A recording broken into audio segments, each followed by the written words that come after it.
Good evening, my viewer, and God bless you so much. Thank you for tuning in. This is the Virtuous Woman Show, and I'm your host, Reverend Ruth Kayo. In today's episode, we are so much privileged to have a wonderful woman, a mother, a lady, and of course a friend who is here today together with her daughter, Macleen. She's going to give us more introduction on who Macleen is, and she's going to tell us her journey. But shortly, let me say this. Picture a lady who has gotten married, and getting pregnant is what we expect after that. And walking through the journey of pregnancy, and you are so happy, believing God for a child. And boom, the due date is here and the baby arrives. And you go to hospital and you get a child, and after some time you realize that the child requires some special attention because of something that occurred during giving birth, when the child was being born. And what happens to you when that happens? Grace is here. She's going to take us through her journey. Her journey, that she's gone through pain, but she has given God her pain. And she's beginning to gain out of her pain. And her tests have been turned to testimony through raising a baby girl with special needs. Welcome to the show, Grace. And kindly introduce yourself to us. Tell us more about yourself and Macleen. Hi, Macleen. Thank you.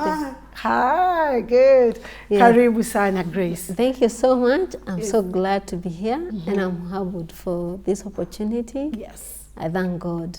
My name is Grace Kinga.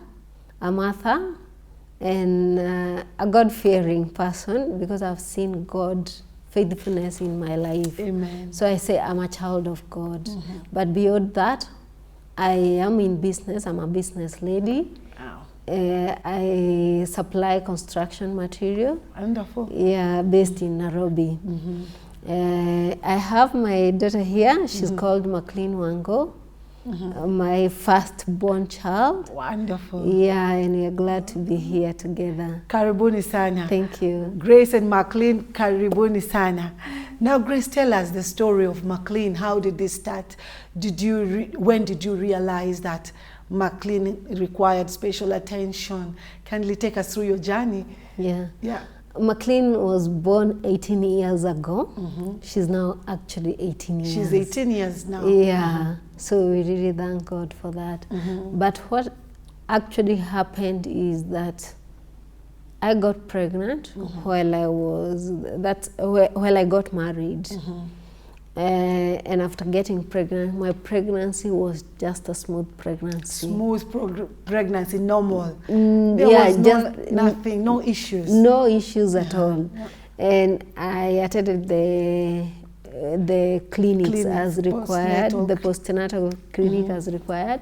But what happened is that during the due date that I was given, I was actually curious and anxious because I've been waiting for this day. I didn't know what to expect. All I knew is that I would give birth. Yes, and being a first-time mother, you know, these things, we don't know them. Exactly. Being a first-time mother, exactly. And I had been told that it can happen on that particular date.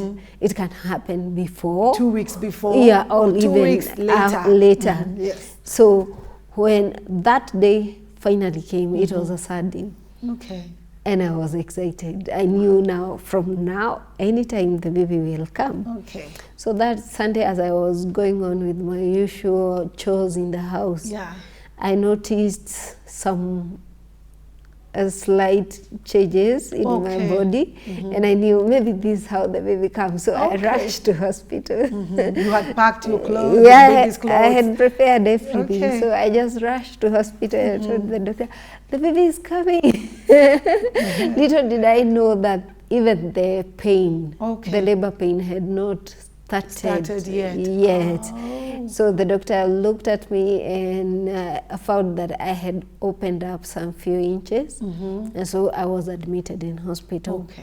And so as I stayed in hospital, the pain kept on progressing.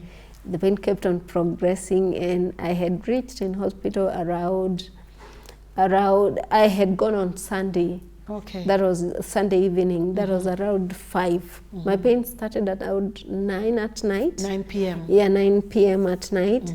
Then they continued to progress. By morning, I didn't have a lot of pain. Okay. But around mid-morning, I had a lot of pain. Okay. That is now Monday. Yeah, that's now Monday. Okay. So by 5, the baby came. Oh. I was rushed to the delivery room. And and that's how now the process of giving birth started. Okay. So as I was pushing the baby to deliver, the pain was too much for me. Yeah. And as I kept on pushing, the pain was too much. And at some point I felt I just wanted to puke, to vomit. Okay. And I really vomited. Okay. Yeah, and after vomiting, I became weak. Weaker. Very weak. So as the doctor was telling me, push, push, I didn't have any more strength to push. I tried my best, but I didn't. I think my best at that particular time was not good enough to deliver her. So the doctor noticed I couldn't do anything. And by then, the baby had already engaged. The baby just wanted to come out. Ready to come out, but there's no strength for the mother to push. Yeah, there's no strength to push. So what happened is that they started giving me pressure on my tummy. Oh, they do it from here? They push the baby? Yeah, to push the baby out. Because they were saying that if they take me to theater at that particular time, since the baby had engaged, it was risky for me as a mother. Oh, yeah. Yeah, what I didn't know at that particular time is that they chose to save my life. Oh. Yeah. God bless them. Yeah, God bless them. But to God's plan is that we were both to survive. We bless the Lord. So finally the baby came out. But she was tired because she had lacked oxygen. But when she came out, she was never bluish. Okay. I didn't realize what was happening, but I saw everyone saying it's an emergency once the baby came out. And they started giving her oxygen. Okay. But me, I thought my baby is just dark. Yeah, it's dark. And since the father is a bit dark, so I thought I have given a birth to a baby who looks like the father. And I was happy. So when I saw them now attending to her that it's an emergency, then I knew something was not right. And I started asking, what is it? And so the doctor said, the baby has lacked oxygen, but we are working on her. Everything is fine. Yeah. And since I was so tired, I just wanted to sleep at that particular time. And I think I went into a deep sleep. Okay. Because I only woke up after 2 hours. And before I went to sleep, she had not cried. They were trying to like the way the babies cry when they are born. Yeah, she had not cried at all. So they put the oxygen mask and worked on her. Okay. And so once I woke up after sleep, after 2 hours, I stayed for some time, and then that's when she made a sound. Okay. Yeah, it was not the actual cry, but she made a sound. At least there was a sound. There was a sound. Wonderful. Yeah, like she was trying to cry, but she didn't know how to cry. Yeah, she didn't know how to cry. Okay. And the doctors was also excited that finally there's a sound. So that started our journey. Wonderful. A journey that I didn't know. Okay. Yeah, and we stayed in hospital for about 3 weeks. Okay. While she was in the incubator being given oxygen and being fed on tubes. Okay. Yeah. Did they, at that particular time, did they prepare you, like to tell you what was going to happen now to your baby, the consequences? Did they tell you? Okay, while we were leaving the hospital, one doctor actually sat me down and told me, this is what can happen to your child in future because she lacked oxygen. Okay. But at that particular time, being the mother and the way I was so excited of having my child. Baby. Yes, Yeah. yes. I actually saw the doctor as a prophet of doom. And you attempted to bind him or her. No, I did it. I actually told her, please don't speak that about my child. Yes, you did it. Yeah, you told her. Yeah, because I've prayed for this child. Oh. And God has finally given me a child. Don't say anything negative about the future of my child. Wonderful. Yeah.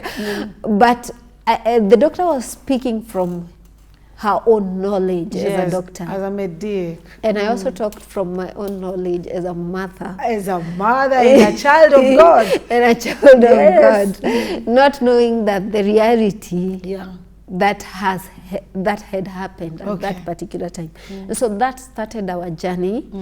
And I didn't notice, as she was progressing, as she was developing, I didn't notice the delayed. I didn't notice the cerebral palsy immediately. Okay. It was actually something, you know, when the doctor said your child might have cerebral palsy or anything because of that brain damage, and we want to watch out for that. So at least that was back in my mind somewhere. So when we went home and she was developing, and I could notice that at this particular age she was not able to do some things. Yes, the milestone was delayed. Yeah, it was delayed, like holding her head. Yeah, okay. Yeah, holding her neck. Okay. Yeah, I started noticing it took longer. Okay. She couldn't unfold her hands. So her hand just stayed folded for so long. And so with that, I started noticing something is amiss. Okay. Yeah. That's when the reality dawned on you. Slowly by slowly. Okay, I was still going back to the doctor because I was given appointments after appointments. Okay. But now when I started asking now the questions, the doctor now opened up to me. Okay. And told me, as I told you, this cerebral, and now explaining to me what is cerebral palsy. Okay. Because I didn't know what it was. Yeah. So as now, and I was told what to watch for. Okay. And so I kept on watching. Yes, there was a lot of delayed milestones, like on her, as I'm saying, opening up her hands, her neck, and even sitting and doing things that child do, especially in their early months. Yes. Yes. That was a bit delayed. Yeah, that was a bit delayed. And I believe when you noticed that, that's when the reality came in. And slowly by slowly, you took in. Yes. And you knew that you were now going to raise up a child with special needs. Yes. I know. I've heard you talk about Maclean's. Now, there was this, you went to hospital, of course there was therapy on Maclean's body and all that.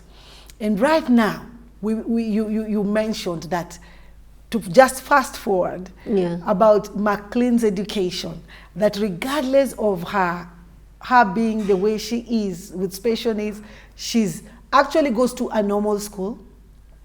It's an international school.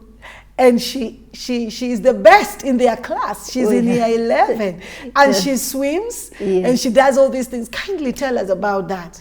Yes. What happened is that now after I noticed that she had cerebral palsy, I didn't have anyone that I knew around me in my family or even in my friend circle, someone that I can talk to about it, because I had not seen it anywhere. Yes. And so I knew that I was in a journey that I had to learn how to walk in it. Yes. So what happened is that after I went for therapy, after I started therapy, I went for therapy in a private clinic. Okay. We started therapy while she was 6 months. Okay. So we went to a private place, but when she turned 1 year, I had looked for other places around. And I happened to go to a therapy called APDK, where I found so many mothers with children, yeah, who had special needs, who like had yours. like mine. Others were severe. Others were better than mine. So, and finding those parents was like now my opening up to the world that I had gotten into. And so what I learned is what I had in mind, how a child should grow, how a mother should bring up a child. It had to change. Okay. It had to change completely. Everything had to change. Yeah. And I embrace what I had been given, and be willing to learn, to walk on that path that God had opened up for you. Yeah, and so mine was to trust God that He will guide me and teach me everything that I needed to learn on how to take care of her. Yes. And so that's how I started my journey, and I said, she's like every child, and I was hesitant to take her to school because I didn't think that anyone out there would be able to take care of my baby, especially now being aware of her special needs. Yeah. So I didn't think there was anyone who was capable. Okay. And so I held it back. It actually took a seminar that I attended. Wow. And I saw the need to take her to school, and I actually took her to school when she was 5 years. She was 5 years, so you took her a bit late. Yeah, a bit late, because I was hesitant as a mother. You were hesitant as a mother. Yeah. You felt like it's you. She belongs to you. Yeah. You didn't trust the world with her. No. Wonderful. No. You've heard for yourselves Grace's story about Macleen. It's a wonderful story, mixed with pain, happiness, joy, discovering this, discovering that, but God has been faithful to her. We are going to take a short break, and when we come back, we are now going to learn from Grace. How is it to raise up a child with special needs? What do we need to do? And let me tell you, stay on board with us, track with us, because this is going to amaze you, especially what Macleen is able to do in school. Keep tracking with us. We'll be right back after this.